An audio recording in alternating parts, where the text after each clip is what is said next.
नागेश्वर की परीक्षा। गुफा के भीतर जब आरव ने अपना हाथ नागेश्वर स्तंभ पर रखा, पूरी गुफा हिलने लगी।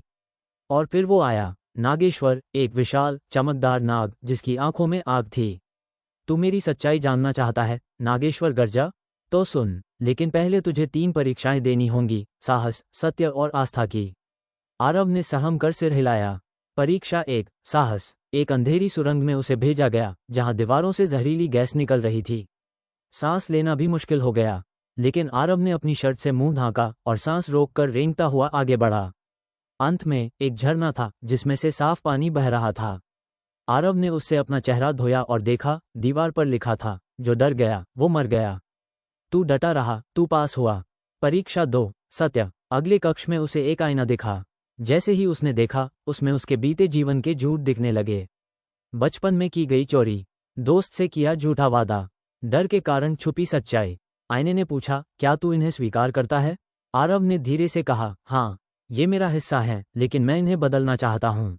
आईना फीका पड़ गया और शब्द उभरे, सच को स्वीकारने वाला ही आगे बढ़ता है।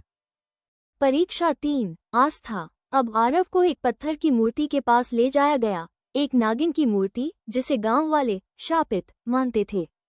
उसके पास जाने से सब डरते थे, लेकिन आरव ने आंखें बंद की और मन ही मन कहा, अगर तू देवी है तो मैं तुझ में विश्वास करता हूँ। उसने जैसे ही मूर्ति को छुआ, वो जीवित हो उठी। वो वही रहस्यमय नागिन थी जो पहले मिली थी। वो मुस्कराई, तू सच्चा है, अब तुझे सच्चाई का दर्शन मिलेगा।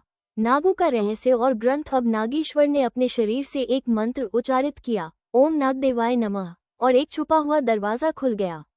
अंदर था सोने के नागों की मूर्तियां, हीरे जवाहरात और सबसे कीमती एक तांबे का ग्रंथ, नागपुराण। उसमें लिखा था, हम नाग रक्षक हैं, धरती, जल और अग्नि के संतुलन के। हम राक्षस नहीं, संरक्षक हैं।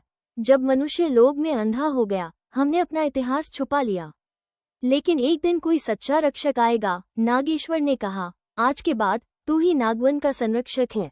धोखा और निर्णय। लेकिन तभी एक आहट आई, विनय, आरव का साथी, जो चुपके से पीछा कर रहा था।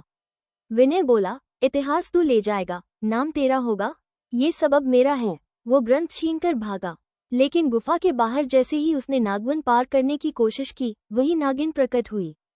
उसकी आंखों में रोष था।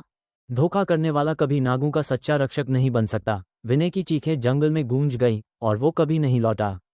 नई शुरुआत। कुछ दिन बाद आरव गांव लौटा, अकेला लेकिन सच्चाई से भरा हुआ। उसने गांव वालों को वीडियो, चित्र और तथ्यों के साथ सब समझाया। धीरे धीरे नागों के प्रति डर कम हुआ और श्रद्धा बढ़ने लगी।